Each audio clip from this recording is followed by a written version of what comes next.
Welcome to the channel. I'm Justin B. McBride.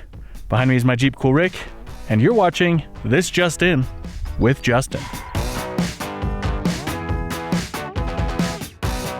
Just in today is the all-new Go Fast Campers V2 platform rooftop tent. And as much as I wish I could do the full review right here on this cliff and compare it to the Superlight and everything here, I can't. So we're gonna bounce back to the studio. We'll finish the review there, so stick around because we're talking about this thing. This video is sponsored by OnX Off-Road, the mapping software designed to make trail discovery easy with over 500,000 miles of mapped trails. I have had the Go Fast Campers V2 platform rooftop tent for around a month now, and I have to say right up front that I am thrilled with this tent.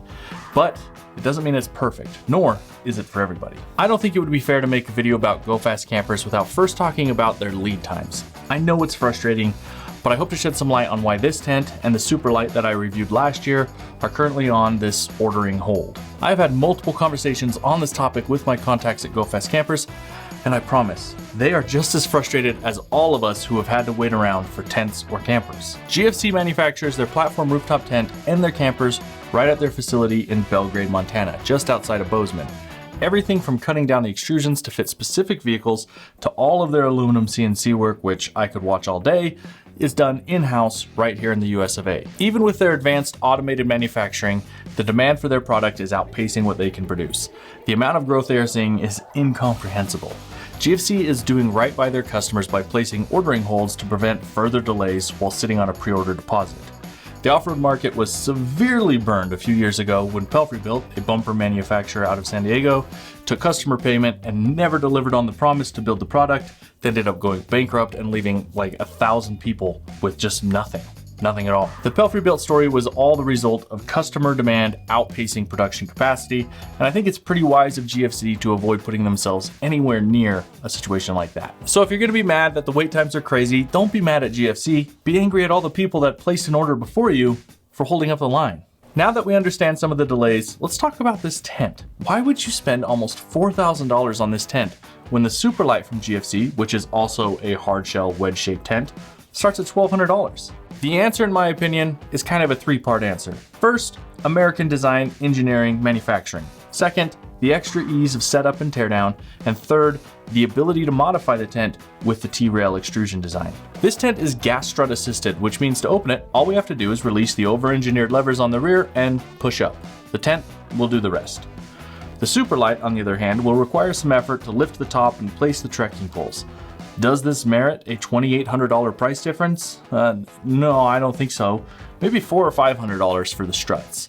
The real difference and what you're paying for in the platform rooftop tent is the domestic engineering, design, manufacturing, and ultimately the fit and finish.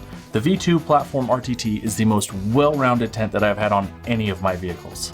The front hinge assembly alone is enough to make me giddy. The front extrusions do not move when the tent hinges upward. Any lights or other attachments that you store on the front won't move when the tent opens. No other tent on the market has this level of ingenuity. The rear latch system is simple, yet elegant. It is all machined to be precision fit and operates almost too efficiently.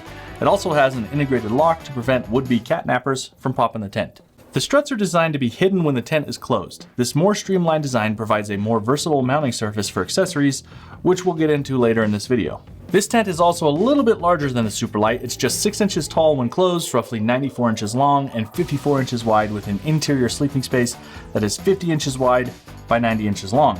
And the whole thing, get this, weighs 135 pounds. While the Superlight is 50 inches wide and 90 inches long, interior and exterior. When closed, it's 4 to 6 inches and weighs 80 pounds, but it has no exterior mounting option. I found that there really isn't that much wind noise with this tent. Even with all the things that I have mounted to it, my biggest wind noise complaints just come from driving a Jeep. So wind and road noise, it comes with the territory. To keep this tent so light yet rugged, GFC chose to make it from aluminum extrusions that form the walls of the floor and the ceiling tubs, and then the same honeycomb composite that they used in the Superlight for the floor and the roof. The walls are a 300 denier honeycomb ripstop in either yellow, like mine, or gray. The window construction at the foot of the tent allows for airflow if the main rear window is unzipped to about halfway. But I found that by themselves, they aren't quite enough to fight condensation from gathering on a cold night. Our first night in the tent was around like 28 degrees at night, and we did have a considerable amount of condensation buildup. I found that the zippers on the door flaps are chunky, easy to operate, and just satisfying to open or close. The screens are a relatively large gauge to help with that ventilation, so smaller insects like no-see-ums can get through. There are a few things I don't like about this tent, and before we get into what I think are the negatives of this tent, I want to take a minute and introduce you to the sponsor of this video, onX Off-Road. I've been using onX Off-Road as my main trail discovery app, especially when I'm in an area I'm unfamiliar with and want to take a trail that the locals may all know as a favorite. So here's a scenario. Let's say you're in Belgrade getting your tent from GFC and you want to take it camping. Start with onX and navigate to Belgrade and the surrounding areas, and you'll see all the trails that you can explore once you pick up your tent or camper. All of these trails are tied to the BLM's MVUM database, so you can know you're traveling on legal roads. An essential tip for using onX is to look for the trails highlighted in blue to get a little extra info about the route and area before you head out. onX even has camp and fishing spots marked, so you can know you're in for a good night's stay. Once you found the area you want to explore, download the maps in the Offline Maps tab at the bottom of the app to ensure all of those details are saved before you go off grid. If you are new to mapping and looking to get out and find something you haven't seen before, onX is the go-to for all of that. I get asked all the time if I actually do use onX, and I do. I genuinely do. It is the first app I open when looking for trails in a new area. If you're looking to give onX a shot, use my link below with the code McBride to get a free trial and save 10% when signing up for onX Off-Road. Okay, let's talk about the negatives. Like on the Superlight, the screens are on the inside of the tent and are still one of my main gripes with the whole GFC tent and camper line. I wish I could just open the panel from the inside and avoid being eaten by bugs in the process. I've talked to GFC about this layout choice and I now understand why they did it. It's for improved rain and weather protection in place of adding a dedicated rainfly. So I can't complain as much because it just saves weight and cost, but it's still worth complaining about just a little bit. The sleeping pad is another complaint that I have with the V2. I love the mattress available for the Superlight. The hybrid air and foam mattress is comfortable and doesn't get stiff in cold weather, plus it has better insulating values than a strict foam pad. The V2 pad is a 2-part foam and still isn't as comfortable for side sleeping as the hybrid mattress in the Superlight. And after all of that, the big one, the thing I struggle with the most, is that it is a single wall shelter, so it needs good ventilation. Like I was saying earlier, it ventilates great at the feet because of the low windows, but on a below freezing night with the rear door closed, a rain cloud was formed inside the tent above our heads and dripped literal rain on us all night. Preventing condensation like this could be a simple fix with a vent above that main door. I'll probably end up installing something like a Dometic camper ceiling fan or something, but this could have been prevented with a simple vent, honestly. It's what you see on other competing tents. The platform tent also doesn't have any ceiling pockets. I had to add my own from Vernacular. It costs like $200, and they're great, but I wish this would have been included in the tent's $4,000 price tag. The bag I added from Vernacular adheres with some heavy-duty 3M Velcro strips. When the condensation gets really terrible, the strips can lose their stick, but they'll stick right back up after everything reheats in the sun. Now to the final talking point of the Platform RTT, modifications. I love this tent because I can modify it. The first modification I made to the tent was taking the factory mattress out and laying a marine grade carpet as a floor inside. The added fibrous material on the base helps add insulation and just a little bit more comfort. With the standard GFC sleeping pad removed, I added an Exped Megamat Duo, the LW Plus one. This Megamat is 52 inches wide, so it bubbles out just a little bit when inflated because the interior of the tent is only 50 inches wide.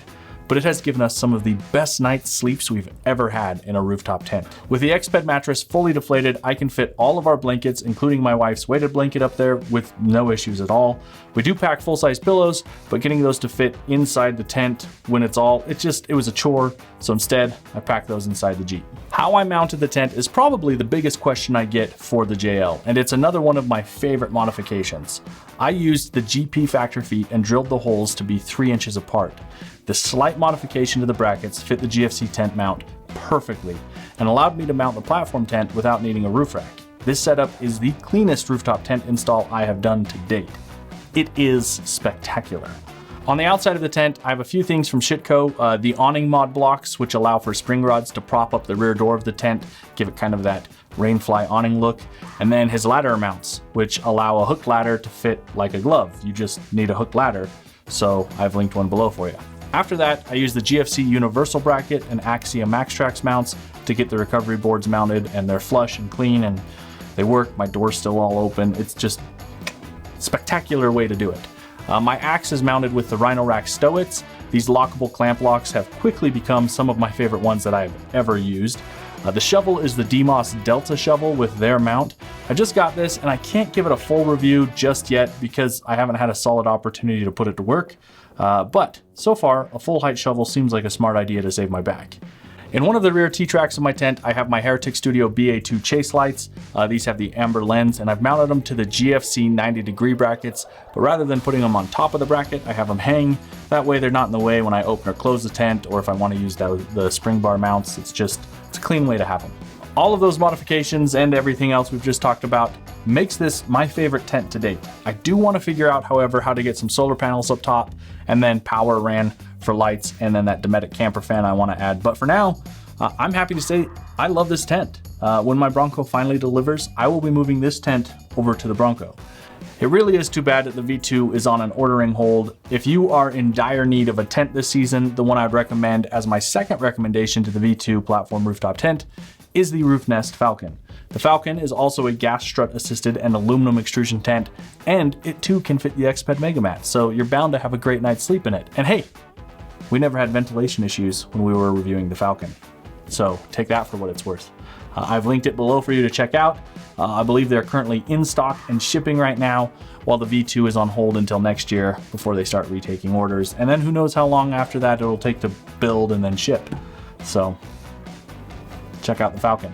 In summary, the V2 is a fabulous tent, and after some modifications is my favorite tent to date. However, I still stand by the Superlight as the tent that is right for almost 90% of customers looking for a rooftop tent. Too bad it too is on an ordering hold.